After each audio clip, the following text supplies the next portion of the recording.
तो कामध्वज के भाई हमेशा कहते थे ना कि तू कभी मर गया तो तेरे को जंगल में कौन फूकेगा।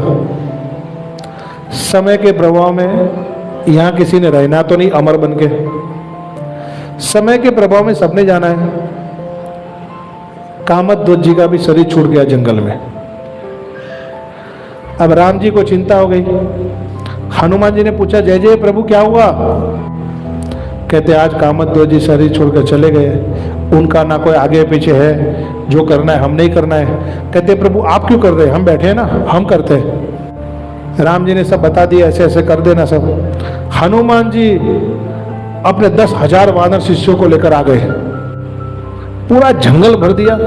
हम 50-100 की आशा करते कि मरण पे आ जाए, इसीलिए कई बार ना करने वाले, ना इच्छा वाले काम भी जीवन में करते रहते हैं कि मरने के बाद वो कम से कम 100 इकट्ठे हो रहे जाए वहां पर। भगवान को नहीं बजेंगे, लेकिन वहां 50 इकट्ठे रखने के लिए संसार में जीवन भर संबंध बना के रखते हैं।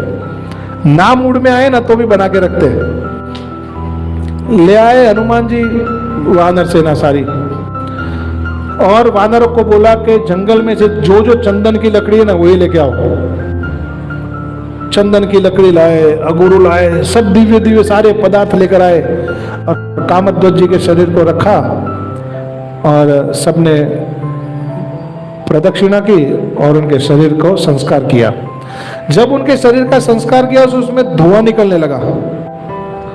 तो उस जंगल में जितने भी प्रेत आसपास में रहते थे ना, जिन जिन प्रेतों को धुआं लग गया ना चिता का, वो सारे के सारे प्रेत अपनी प्रेत योनि में से मुक्त हो के निकल गए। एक प्रेत अपने किसी काम से सगे वाले को मिलने गया होगा कहीं बाहर। अरे ये हंसने की बात नहीं है, प्रेतों के भी ये समाज होते हैं, प्रेतों के भी व्यवहार होते हैं, पता है आपको? उनकी भी जातियां होती है, ब्रह्म राक्षस अलग, चुड़ैल अलग, प्रेत अलग, हाँ ऐसे अलग अलग प्रकार के उनमें भी बहुत सारे डिवीजन होते हैं। हाँ? उनकी भी उम्र, उनके भी शरीर, सबके अपने कार्यकलाप होते हैं।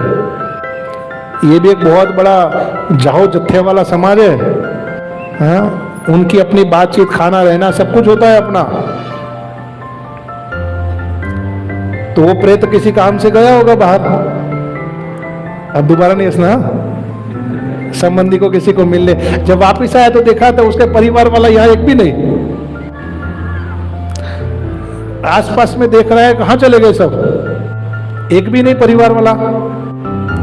तो वही जंगल में कहीं पास में कुटिया में एक महात्मा जी थे, उसके पास गया। कहती यहाँ हमारे परिवार वाला कोई है नहीं, सब कहां चले गए? महात्मा जी ने बोला कामध्वज जी ने शरीर छोड़ा था, उनकी चिता में जिन जिन को धुआं स्पर्श हुआ ना वो सब मुक्त हो के चले गए। अब ये रोने पछताने लगा, हाय रे मैं बाहर क्यों गया था, यहां रहता तो मेरा काम हो जाता था। अब बड़ा रोने पछताने लगा। तो महात्मा जी को दुख लगा, महात्मा जी ने देखा बड़ा पछता रहा है। महात्मा जी ने कहा चल, जो चीता थी ना वो भी पूरी बुझी नहीं थी, महात्मा जी ने 2-4 लकड़ियां उसमें और डाल दी और चिता को जला दिया वापस पुनः। फिर उसमें से जो धुआं निकला ना वो धुआं उसको स्पर्श करा के उसको भी भेज दिया वापस, प्रेत योनि में से बाहर निकाल दिया। तो संसार के लोग सोचते थे कि तेरे को खिलाएगा कौन, तेरे मरने के बाद संस्कार कौन करेगा। अरे उसके मरने के बाद तो अनेक लोगों के उद्धार हुए। ऐसे होते थे भगवान के भक्त जो जीवन भर प्रभु का नाम में अनन्य भाव से लगे रहे।